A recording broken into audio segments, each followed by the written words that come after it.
News top 9 मध्ये आपल्या सगळ्यांचं स्वागत। मी निखिला आणि आता पाहूयात लोकसभेची रणधुमाळी।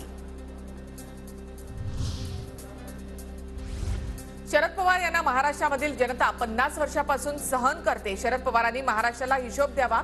अमित शहा यांची पवारांवर टीका। उद्धव ठाकरे यांना आदित्यला तर शरद पवारांना सुप्रिया सुळेंना मुख्यमंत्री बनवायचं आहे। जळगावमधील युवा संमेलनामधून अमित शहांची घराणेशाहीवर टीका। राज्यामध्ये महाविकास आघाडी नावाची 3 चाकी ऑटो रिक्षा, मात्र या ऑटो रिक्षाची 3ही चाकं पंक्चर।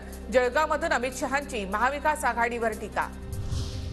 मोदींच्या कार्यकाळामध्ये भारतानं पीओकेमध्ये सर्जिकल स्ट्राईक करून दाखवला। काँग्रेस सरकारच्या काळामध्ये देशात बॉम्बस्फोट व्हायचे। अमित शहांचा काँग्रेसवर निशाणा। भाजपचा मिशन विदर्भ अकोल्यामध्ये अमित शहांकडून विदर्भातील 6 जागांचा आढावा। महायुतीच्या उमेदवारांसाठी सुद्धा काम करा।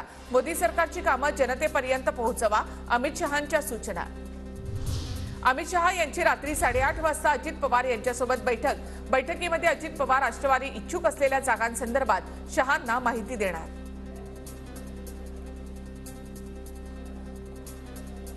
महायुतीच्या जागा वाटपावर उद्या शिक्कामोर्तब होणार। उद्या महायुतीच्या नेत्यांसोबत जागा वाटपासंदर्भात अमित शहांची बैठक।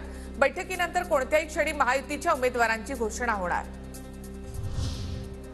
23 जागांचा प्रस्ताव घेऊन उद्धव ठाकरे यांनी घेतली पवारांची भेट। वंचित सोबत चर्चा करून जागा वाटपाचा मुद्दा पूर्णत्वास नेण्याबाबत दोनही नेत्यांमध्ये एकमत। उद्या दुपारी 12 वाजता महाविकास आघाडीची बैठक।